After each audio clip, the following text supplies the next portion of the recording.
Have you ever heard someone in the midst of a difficult situation say that they feel like they're losing it? Not too long ago, I asked myself a question. What's the it that they feel like they're losing?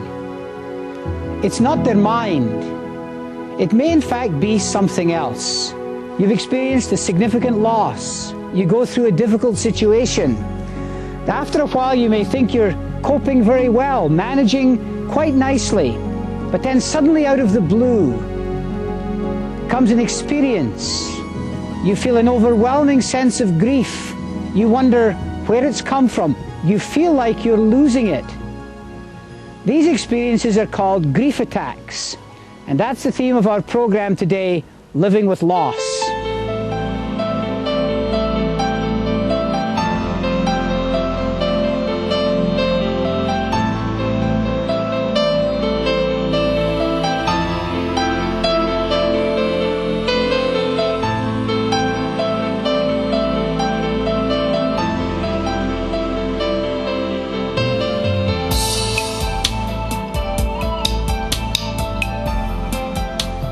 We're talking about living with loss. Loss is a universal. All of us experience loss of one kind or another at some time or another. Oh, it may not be something we like to think about, but it's something that affects all of us. And any time we experience a significant loss, we're going to experience grief. Grief is a natural reaction. It's a natural response to any significant loss. Perhaps you're watching this program and you've had a significant loss. Perhaps someone you care about has died. Perhaps you've experienced a relational loss because there's been a separation or someone's moved away. Perhaps you've lost a job. Perhaps you've had a financial reversal. Perhaps you've had an accident or you're experiencing an illness. One way or another, you're experiencing loss. And grief is the natural response to any significant loss. Some losses are by choice and others are by chance. Situations are different. Circumstances vary. But I think we've said it before, that no matter what the loss, the worst kind of loss is yours. Because as far as you're concerned, this is the worst thing that could have possibly happened. Certainly that's how I felt after my wife died. In the days and weeks that followed, in many ways I felt numb. I was in shock. I really wasn't feeling any pain. Well, maybe a little bit of pain, but the problem was that people thought I was doing well. They thought I was strong. They thought I was coping. The problem was that 3 months after my wife died, at a time when people thought I should be getting myself together, I felt like I was falling apart. I found that one day I would be doing fine, and the next day I'd be down in the depths. I wondered what was wrong with me. I felt like I was losing it. But in fact, I wasn't losing it. I was experiencing grief. This is the way grief works itself out. The problem, of course, is that many people don't understand what the usual pattern of grief is. That's what we're going to talk about today on this episode of Living with Loss.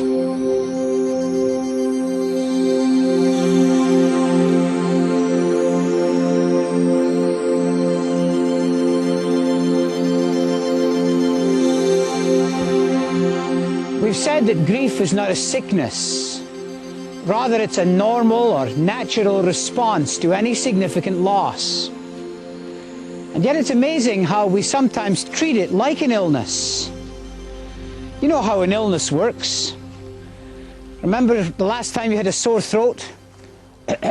You woke up in the morning and you realized you were having difficulty swallowing and your throat was sore and maybe you had a bit of a fever and you thought, uh-oh, I got a sore throat. I'm going to be sick today. So you went to the pharmacy or you went to the doctor, you got some sore throat lozenges or you got some medicine. You began to take your medicine. The first day, the pain level was this much. Oh, it hurt, you felt sick, you felt miserable. But then slowly and predictably, as the medication began to take effect, the pain level got less and less and less, until a few days later, the sore throat had disappeared. And a week or so afterwards, you'd recovered. Well, grief is not a sickness, and it doesn't work like a sickness. In fact, sometimes when we have a significant loss, when the shock of that loss impacts us, at first we may be numb. We're not feeling a lot of pain. Oh, there's the ouch moment, but sometimes we're just in shock. People sometimes think we're strong, but in fact, we're numb. But then a few days after, a week or two later, sometimes months down the road, the pain level begins to increase. We begin to feel the pain of grief. And then, after a little while, the pain level decreases again. We think, well, that was pretty intense, but at least it didn't last too long. I'm getting over it now. I'm starting to recover. And then something happens, and something triggers our grief. And guess what? The pain level that we thought was decreasing suddenly increases again. We find ourselves going through the valley. We find ourselves struggling with the pain and the intensity of our grief.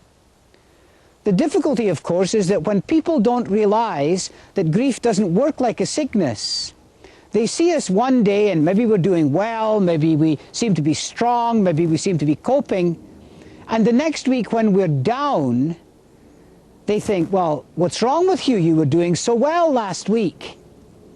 And they begin to wonder if what we're experiencing is normal. These experiences are what I call grief attacks. Perhaps the best illustration I can give you of grief is that grief is very much like a roller coaster. Have you ever been on a roller coaster with its ups and downs and ups and downs? One day you're up and the next day you're down. You're up for a while and then you're down in the depths and struggling again to cope and come to terms with what has happened. Sometimes you reach a plateau. You seem to turn a corner. Have you ever turned a corner on a roller coaster? Usually it means you're just about to plunge again into the depths. Grief is like that roller coaster. Just when we think we're coping well, just when we think we're going along fine, suddenly there's an upsurge of grief, and we find ourselves struggling again to come to terms with the loss that has affected us. These grief attacks often affect us when we least expect it. It's almost like a wave overwhelms us. We find ourselves floundering and trying to find our balance. Sometimes we feel confused and we find it difficult to concentrate. We find that our mind is focused on everything else. We feel like we've lost it. A few years ago, I took my boys on holiday to Virginia Beach. We camped right on the beach, and one of our pleasures each afternoon was to go down and watch the waves rolling in off the Atlantic Ocean. If you can imagine it, it was like a surfer's beach, with these big breakers coming crashing into the shore. We used to like to get in our swimsuits and stand there right on the water's edge. We'd watch as a big 6-foot wall of water would come crashing towards us. We would stand hand in hand, bracing ourselves, waiting for the impact, and the wave would crash over our heads. One minute we're standing on solid ground. The next minute the wave would crash over our heads, and we'd find ourselves floundering and knocked off balance, trying to catch our breath, trying to get back to the surface. And then that wave would recede. We'd be standing on solid ground again. And then another wave would come crashing in. Once again, we're knocked off balance and floundering. And then the wave would recede and we were on solid ground once again. In many ways, this is a picture of grief. Grief comes in waves. One minute we may seem to be standing on solid ground. The next minute we're overwhelmed by a wave of emotion and feelings. We struggle to come to terms with what's happening. We're overwhelmed by a sense of loss. and then that wave recedes. Again, we seem to be coping, we seem to be doing so fine, and then another wave crashes in, and once again we're emotional and struggling to come to terms with what has happened. These experiences are called grief attacks. Grief is not predictable like a sore throat. It comes and goes. It's like the waves. And certain significant things can trigger a grief attack.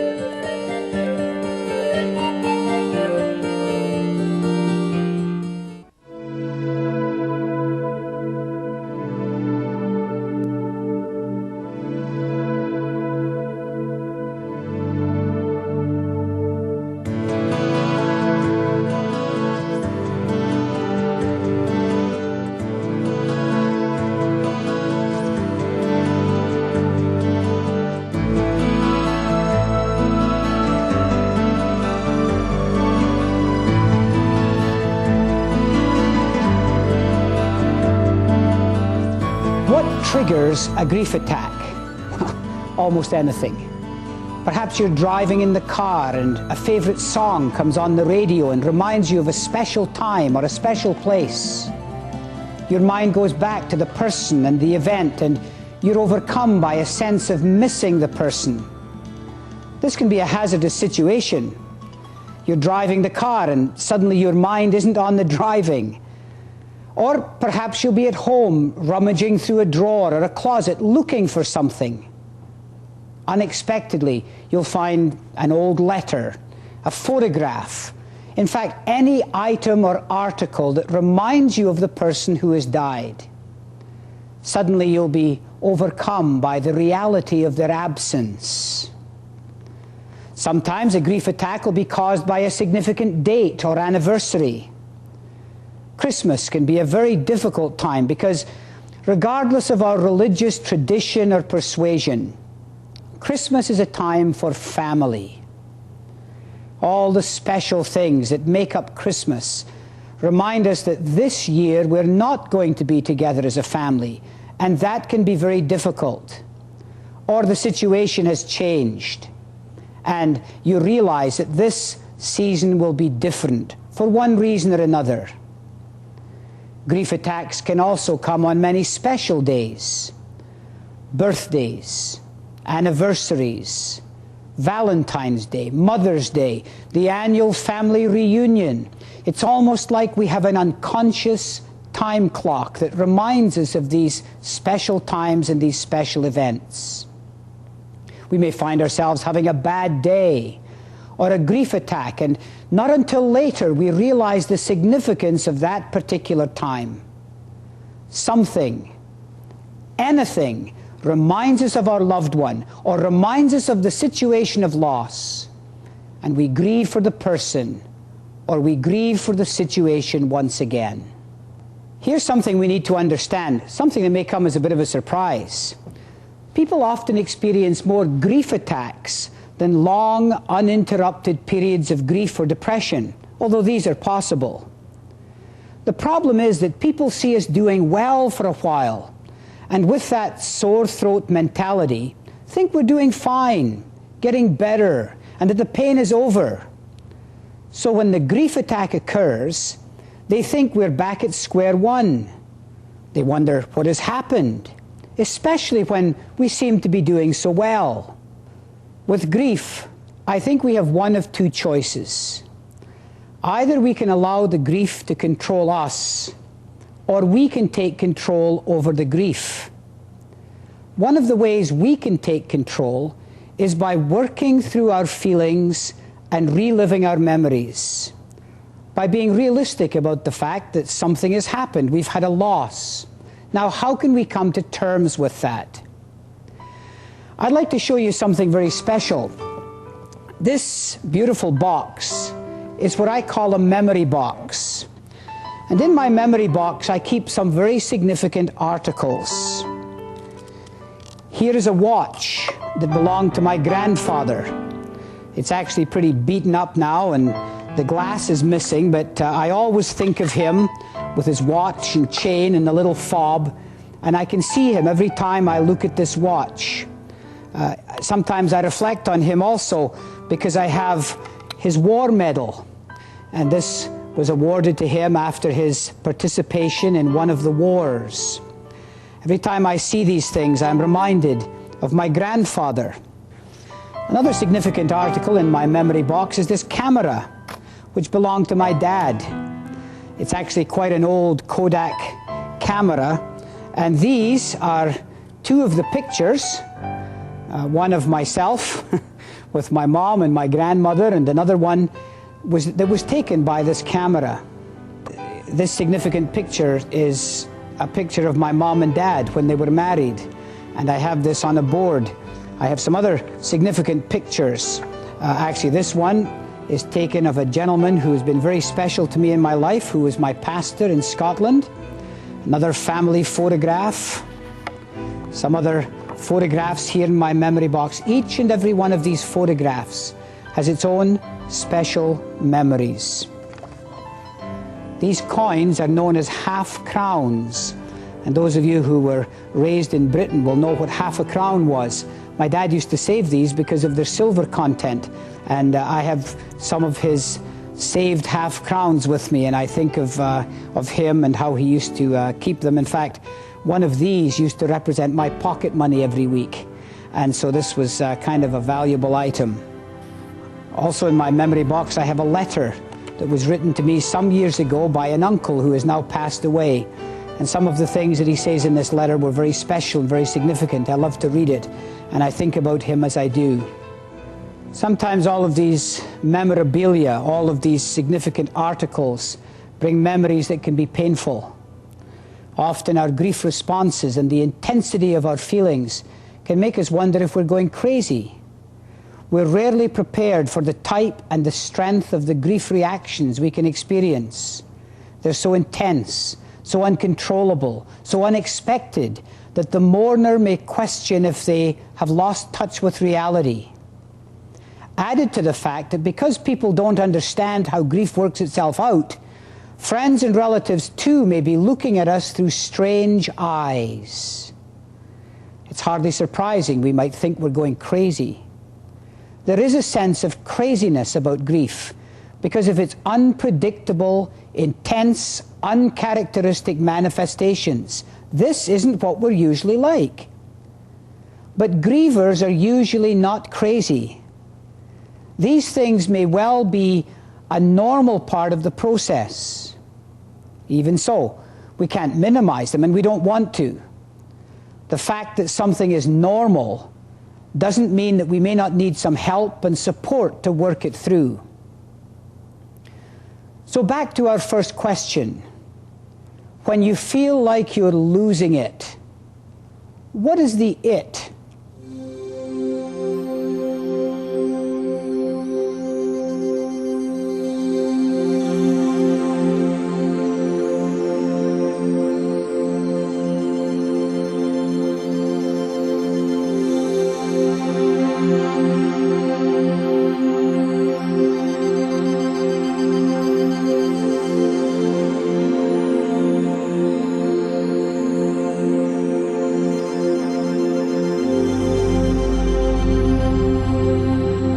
Some time ago, I came out of the subway downtown in the city, and I came out at a strange and unusual exit. For a while I looked around and all the tall buildings. I couldn't quite get my bearings. I wasn't quite sure where I was. I was lost.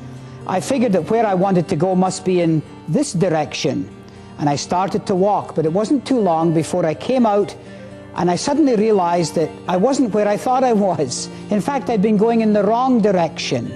I'd lost my perspective. I'd lost my way. What is the it that you may feel like you've lost? I think sometimes what we've lost are some of the boundaries, some of the familiar perspectives, some of the characteristics that help give us a sense of direction in our lives. Each grief attack is trying to help us realize that life is different. Each one tries to help us to come to terms with new perspectives and new directions. It's another opportunity for us to come to a familiar event, a familiar date, a significant anniversary, a place, a situation, and go through it for the first time by ourselves. That takes confidence, and that takes courage. So each time we hear that familiar song, or each time we're in that situation, or each time we work through some of the special memories, each opportunity helps us learn a little bit more of what we have lost and how we can go on. We need to anticipate the difficult days. We need to recognize that, yes, Christmas will be difficult. Yes, that birthday, that anniversary will be difficult. I think we need to be gentle and forgiving of ourselves on such occasions. We need to anticipate them and figure out how we're going to work them for good. I remember some years ago a lady coming to me, and we talked about the death of her mother. She had a particularly intense and difficult time after her mother's death. And as she approached the anniversary of that occasion, she wasn't looking forward to the day. In fact, I think it was fair to say she was dreading it. And so we talked about it, and in the course of conversation, I asked her what she might have done with her mother if her mother had been there. She said, "That's easy. We would have gone to a particular gallery and seen the art, and then we might have gone out for dinner and had a wonderful day." I suggested to her that perhaps that's exactly what she should do. She should go to the gallery. She should have her husband take her out for dinner and celebrate the day just as she would have done if her mother had been there. The day turned out to be a wonderfully healing time for her. She not only commemorated the mother's death, she also celebrated her mother's life. And in fact, that day was a significant day in as much as it was a real turnaround. We don't have choices as whether or not we experience grief. We don't have a choice in whether or not we experience loss, because loss is inevitable. The only choice we have is whether we control the process or it controls us.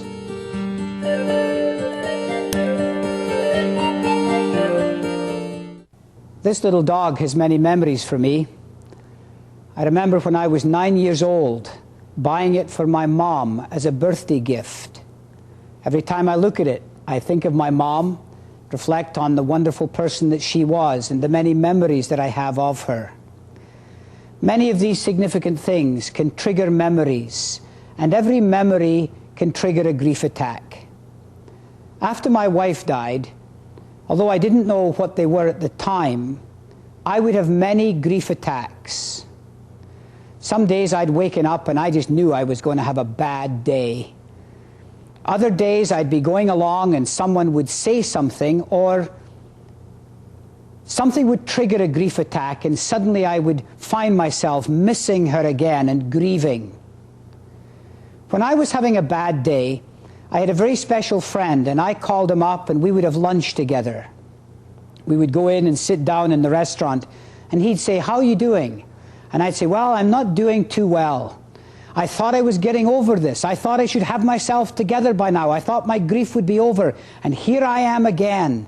Last week I was doing so well, and now look at me. I'm grieving and I'm emotional. I'm in despair. I'm having a grief attack." He would say, "Good." Well, I was never quite sure how to respond to that. But in fact, he was correct. The full realization of what was happening dawned on me little by little. Thank goodness it did. Reality hitting home a little more. These grief attacks are not a sign of weakness. They are, in fact, a sign of increasing strength. They're a sign that our system has decided that we can cope with a little more of the pain, that we're cutting one more strand of the cord.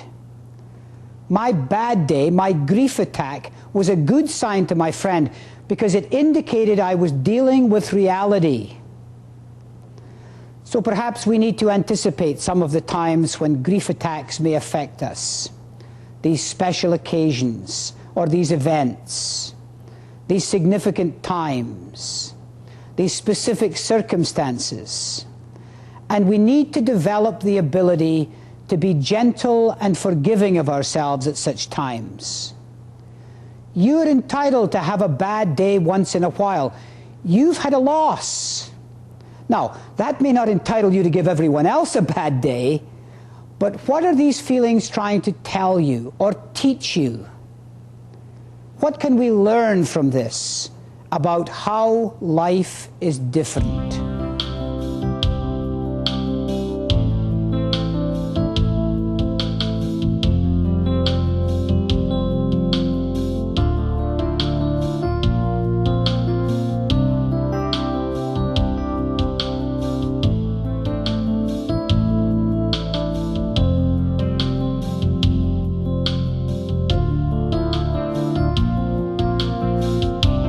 I'm convinced that life is 10% of what happens and 90% of how I react to what happens. And so it is with you. You are in charge of your attitude towards what has happened.